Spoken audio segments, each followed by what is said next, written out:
Ini ang Digicast Negros X, ang top 10 nga balita sa Negros Island region ng amon idulong sa inyo. Kagyaring atong top story subong nga adlaw, October 8, 2025. Mga cracks nakitaan sa pila ka building sa Sipalay kasunod sa linog.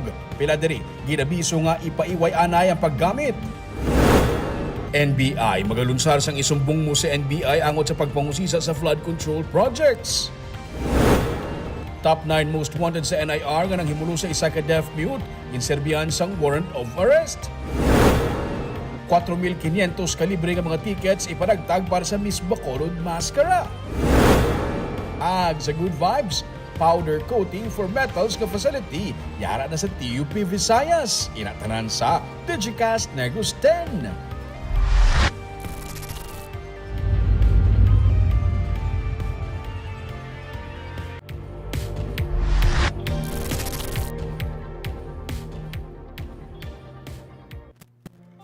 Sa number 10, Bagyo, sagwa sang PAR, padayon nga ginamonitor sang pag-asa. ITCZ nagadala sa maulanon nga panahon sa Negros. Ang Bagyo sagwa sang Philippine Area of Responsibility ang may international name na nga NACRI. Yari ini sa 1,760 kilometers east sang extreme northern Luzon. Ginalantaw nga mahimo makadalikyat lang ini makadali sa sulod sang PAR pero magwa man gilayon bangod nagagiho ini panorte. Ang Intertropical Convergence Zone ko ng ITCZ ang pagtabuay sang northern kag southern hemisphere nga nagaresulta sa pagporma sang panganod kag pag-ulan. Ang nagatuga sa nga pag-ulan sa Visayas lakip na ang isla sang Negros. Gani may mga oras nga palaabuton ang pagbubo sang ulan. Sa madason nga semana ginapaabot nga mabatyaga na ang mabugnaw nga hangin dala sang amihan.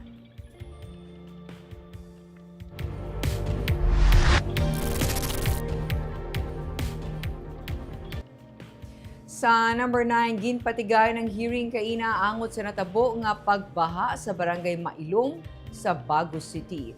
Wala magtambong ang Almana Corporation nga isa sa mga ginimbitar. Sa speech ni Councilor Jake Patrick Torres sang Bago City, iya ginsaysay ay natabo nga pagbaha sa Mailong sa tung katapusan nga semana sang bulan sang Agosto. Sa tunga sa mabasko nga ulan sang may gulpi nga pag-ilig sang lutak halin sa construction site sang Almana Corporation.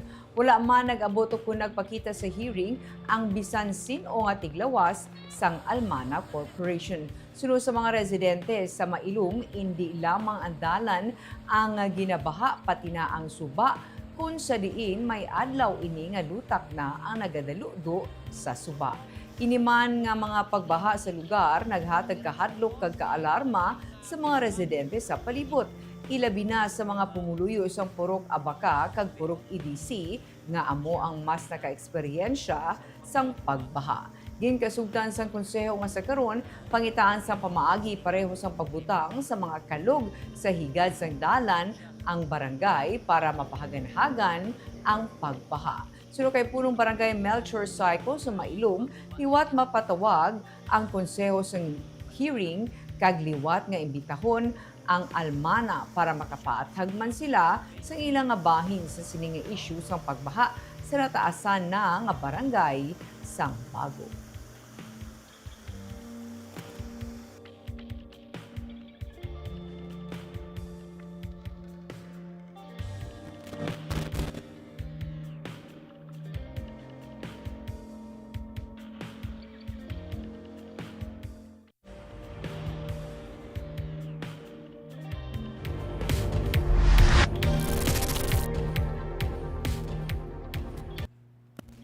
Sa number 8, nagapabilin sa 12 to 13 pesos ang baklanay sang kilo sang humay. Inisuno kay Pedro Limpangog, ang presidente sang Federation of Irrigators Association Central Negros, Bago River Irrigation System o Confias in Breeze base sa ilang monitoring.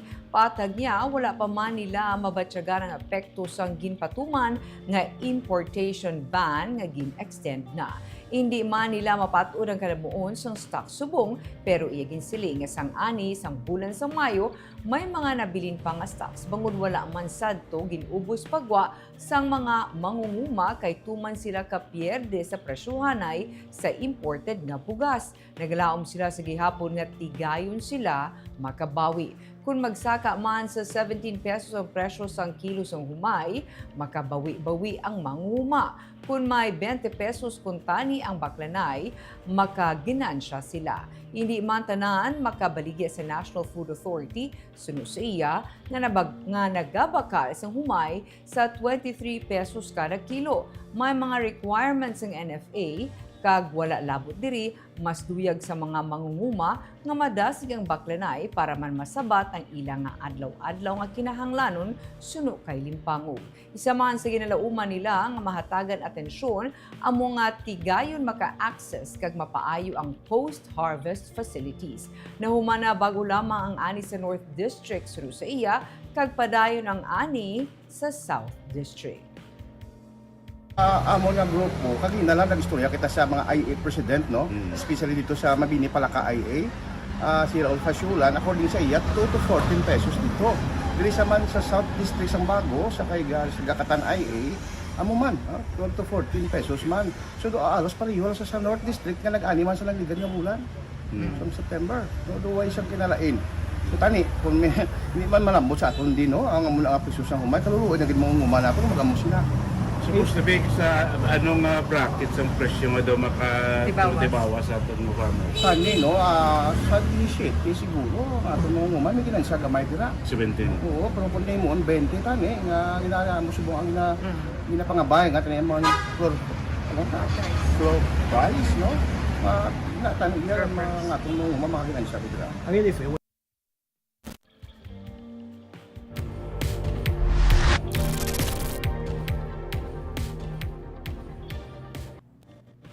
Sa number 7, may 4,500 kalibre nga general admission seats para sa koronasyon sa Miss Bacolod Mascara 2025 nga pagahiwaton sa Domingo sang gabi sa University of St. La Salle Coliseum. Sino kay Daniel Banday, ang pageant director, first come, first served ang paghatag sa wristband nga may control number sa magapila sa Gate 1 sang USLS sa Oktubre 12, Domingo nga adlaw. 15 ka mga kandidata ang magapa-indis-indis para makuha ang Miss Bacolod Mascara 2025 crown. Ang magadaog bilang Miss Bacolod Mascara 2025 magabaton sang 150,000 pesos nga cash, samtang ang first runner-up magabaton sang 100,000 pesos kag 50,000 pesos naman para sa second runner-up. Ang tagsa ka kandidata nakabaton man sang 80,000 pesos nga subsidy gikan sa organizers. Si Miss Universe Philippines 2024, Chelsea Manalo, ang isa sa 7 ka mga hurado nga ginimbitar para sa coronation night.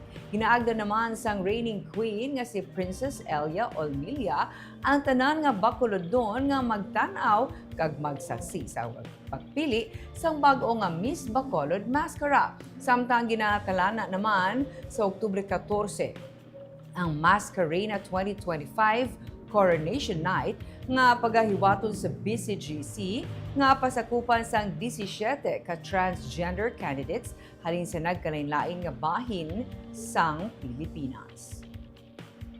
Libre na tanan ang tao. Diyan lagi siya. If you can see sa Coliseum, we have the upper side. No?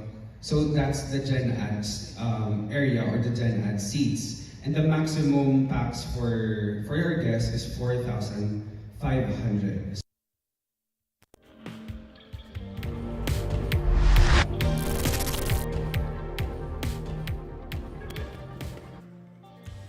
Sa number 6, balalagyaan nasunog sa Escalante. Makita ang itom kag madamol nga aso gikan sa nagakasunog nga balaligyaan sa Purok Jasmine, Barangay Balintawak sa Escalante City, Martes nga adlaw. Halos tanan nga mga baligya ang nasunog sa Solution Store nga ginapanag-iyahan ni Jonathan Monderahi. Sunod sa tag-iya, nagabaton ini isang report nga may nagakasunog nga balaligyan apang wala ini naghuna-huna nga iya gali nga store ang nasunog. Padayon pang investigasyon sang Escalante City Fire Station sa gintunaan sang Kalayo. Wala naman sang may nasamaran sa insidente.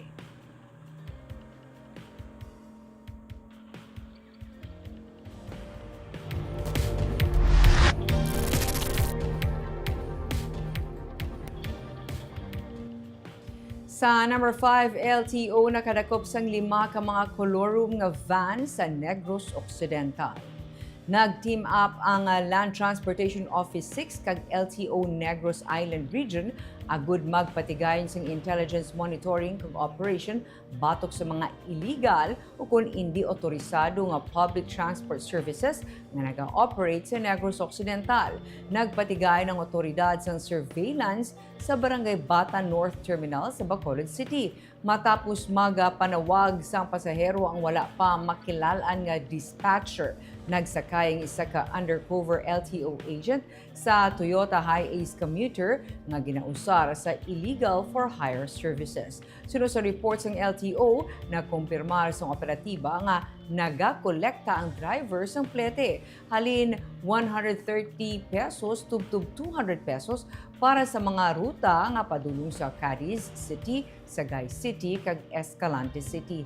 Pagkahalin sang van, gindakop sang otoridad ang 48 anyos nga driver kag ginisyuhan sang temporary operator's permit angot sa colorum operation kag reckless driving. Gin-impound ang van sa LTO Mansilingan District Office bangod wala ini sang franchise gikan sa Land Transportation and Franchising Board. Magluwas sini nakadakop pagid ang LTO operatives sang duga nga 4 ka mga colorum vans sa Baguio City.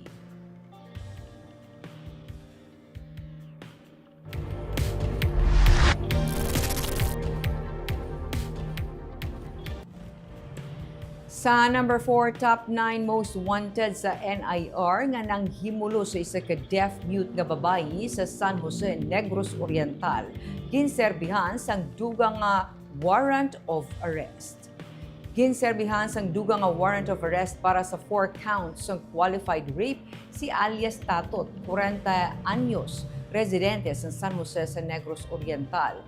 Base sa investigasyon, utod nga lalaki ni alias Tatot ang live-in partner sang Iloy ka deaf-mute nga iya ginhimuslan. Matapos mag-report ang Iloy sang biktima, gilayon nga nagpatigayon sang hot pursuit ang San Jose PNP, nadakop ang suspect kag napasakaan sang kaso paagi sa inquest proceeding. Nag-file liwas ang dugang nga qualified rape charges pagi sa regular filing ang Women and Children sa Protection Desk sang San Jose PNP batok sa suspect. Ini matapos ginbulgar sa biktima nga hindi lang kaisa kundi makapila ka beses siya nga ginhimuslan sa suspect.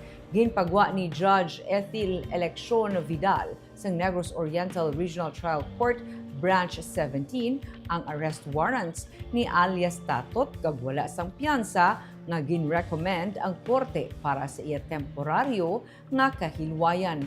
Nakahunong karon ang suspect sa pasilidad sa Bureau of Jail Management and Penology sa Barangay Azagra, Tanay City, Negros Oriental.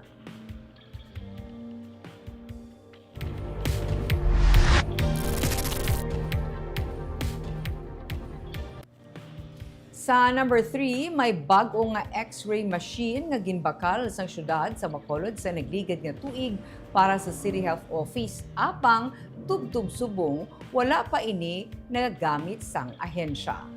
Sunod kay Mayor Greg Gasataya, hindi rason ang electrical problem o kung ang lugar nga butangan sini rason nga wala ma-install ang bag-o nga X-ray machine. Dugang pa sang alkalde, kapin sa 14,000 ka X-ray films ang apektado o kung nag-expire bangon sa pag-untat sa pag-operate sang mga makina nga naguba. Gindugang pa ni Gasataya nga iya personal nga manduan ng CHO sa paghimo ng guidelines agud mahatagan solusyon ang problema. Sa masunod nga semana, sunod sa alkalde, ginapaabot nga masolusyonan na ang duha ka problema. Una, ang paggamit ng X-ray machine kag ang mga manug-expire nga rabies vaccine. Brand new. I only knew it kahapon sang aga. Kay ginpa-check ko kay tani pagkabalo ko sang the other day nga may nga wala ga function ng X-ray machine, ginpausisa ko kung ano nga tabo and then nagpapangita ta pundo. Sa gapapangita pundo kay mabakatan ning syudad dito kag na I was informed na may ara gali nga ginbakal way back last year pa.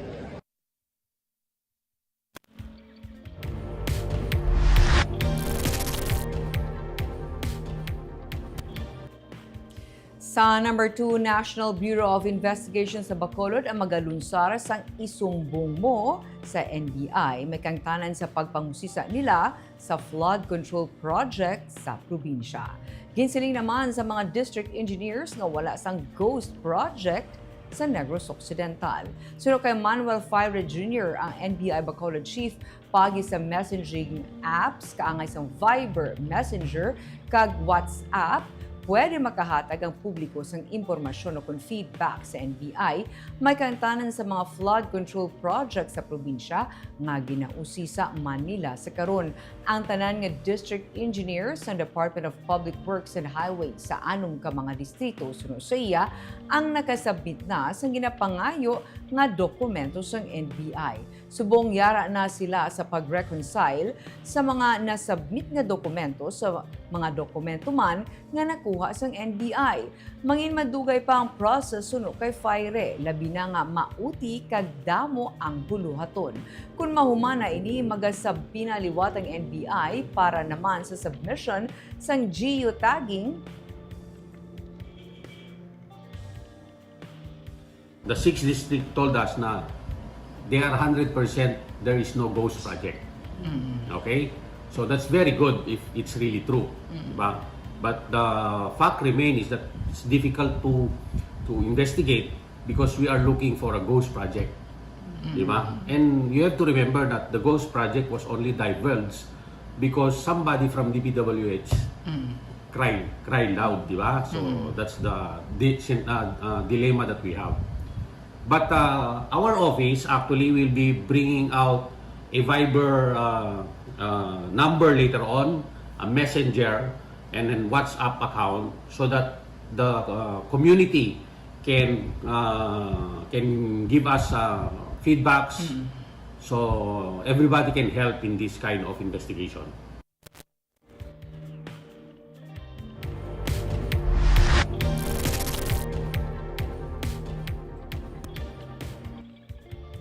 Kag sa number 1, mga cracks nakitaan sa pila ka building sa Sipalay kasunod sang linog. 5 ka building sa isa ka eskwelahan unsafe.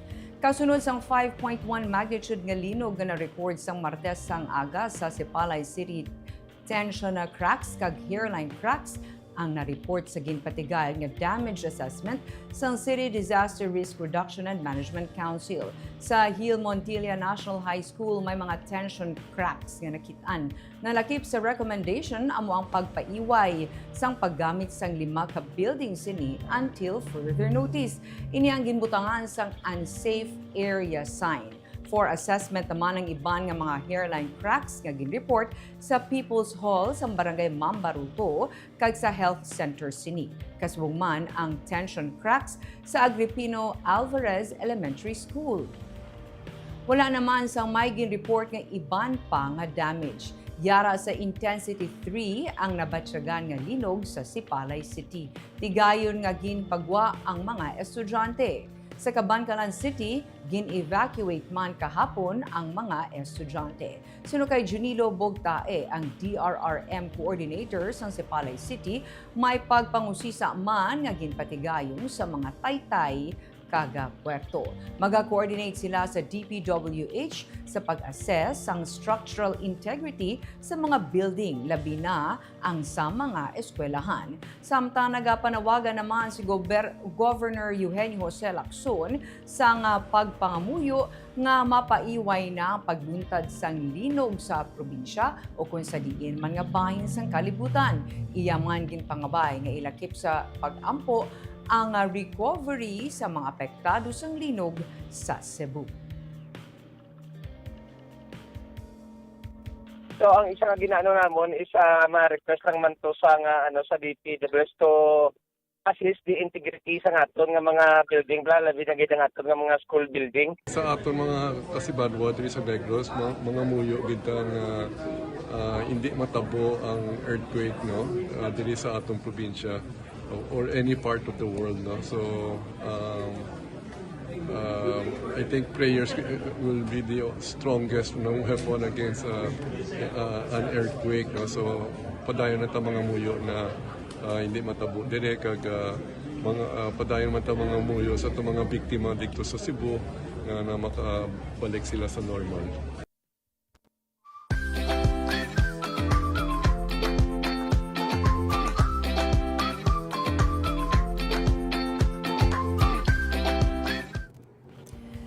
Sa Good Vibes, pinagi sa bulig sa Department of Trade and Industry nang imposible ang powder coating for metals nga facility sang TUP Visayas. Powder ang ginagamit sa pagpinta sa metal. May report si Romeo Subaldo. Imbis nga pinta, powder ang ginaspray sa sining mga steel furniture. Ini ginatawag nga powder coating for metals nga ginahimo diri sa may facilities ng Technological University of the Philippines, Visayas sa ilang campus sa Barangay Matabang sa Talisay City. Pinaagi sa kuryente, nagatapik ang powder paint sa surface ng metal. Ginasulod ini dasun sa oven kag ginaluto. Yung sa nagpa-powder coat, through static na bolts para madikit yung powder paint. After na magdikit, natin doon ilalagay sa oven. I-heat up sa siya. certain Temperature. a certain period. Kag matapos nga maluto sa sulod sang pila ka minutos, amo na sini ang itsura. Mas pino, mas matinlo, mas nagalawig. Dugang pa ni Engineer Tanchado, mas mapag-on ang metal o kung aluminum kung ipaagi sa powder coating. Ideal sa mga outdoor nga furniture. Bisan ulan kag init masarangan sini, kag hindi basta-basta makakas ang pinta. Ang Silay Water District diri na gani nagapa-powder coating sa ila. Naging posible ini, pinaagi sa bulig sa Department of Trade and Industry nga nag-turnover sang facility sa TUP Visayas ang 2019. Sang sinigid lamang, tigayon na nga nasaylo sa TUP ang ownership sang sining nga pasilidad kag na-upgrade pagid ini. May sandblasting facility pagid nga sarang makapapino sang surface o kung makakakas sang tuktok. Sunod sa kay DTI Negros Occidental Provincial Director nga si Lina Joy Cardinal, ini nagatuyo man nga makabulig sa micro, small and medium enterprises. Wala abis ang amo sini nga pasilidad sa Negros. Kag ang mga magagmay nga negosyante nga nagakinahanglan sang powder coating pareho sang metal crafts kag furniture, nagapadala pa sang ilang mga produkto sa Cebu para didto mapa-powder coating. Mas mahal ang sukot kag dugang pagigagasto sa pagtransport sini pakadto didto kag pabalik. With the objective that to have these MSME so that they may have access to this machinery and equipment that they otherwise couldn't afford. Kag bangod ang TUP Visayas isa ka eskwelahan, magluwas nga makabulig ini sa mga magagmay nga negosyante, magahatag sang income sa eskwelahan, makahatag sang dugang nga trabaho, magamit ini sa paghatag sang dugang nga ihibalo sa mga estudyante sang TUP. So they go here, students go here, learn about the technology and powder coat their requirements as well because they are into manufacturing. Bago graduate yung mga bata, sana na-expose na sila sa ganitong mga equipment and facility para hindi sila po yung naive na pag-uwi sa ganitong mga industry, sabihin nila doon sa kanilang mga boss, na-operate namin yan when we were at TUP Visayas. Subong, may mga nagapa-powder coat na nga mga MSME sa TUP.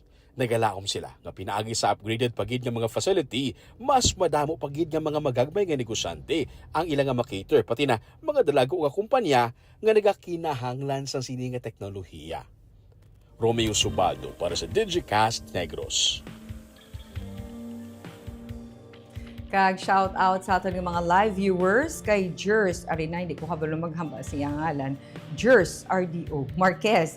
Maayong hapon Digicast Negros Island Region. Maayong hapon Miss Barbara kay Miss Gloria Bantige. Good afternoon Digicast kag Ma'am Barbara Mijares. Shona Evangelista Caredo. Good afternoon Digicast Negros watching from Singapore. Mirna Garrido Clavel. Good eve Ma'am Barbara and Digicast Negros watching from Payao. Kay Jubea Yap Janala. Maayong hapon Digicast Negros kag Miss Barbara Mijares. Greetings from Baguio City. Hi sa mga taga Baguio kung may nagalantaw pagid. Maria Fe Panaga Baredo. Maayong hapon Digicast Negros. Maayong hapon Ma'am Barbara. Shout out sa tanan nga Sagaynon. Hello sa tanan nga taga Sagay. God bless sa tanan. Kay Mr. Romel Mahilom Galio, good evening Digicast Negros, kag Ma'am Barbara, good evening man sa imo sir. And kay Sir Andre, kami nagagit anay ni Sir Andre, good afternoon Digicast. Solar Eclipse, good afternoon, cheers mate. Also shout out for the residents of San Enrique and La Carlota City, the land of coconut trees. Kagamoyato ang top 10 stories of the day. Tub-tub buwas ako si Barbara Mijares. Maayong hapon.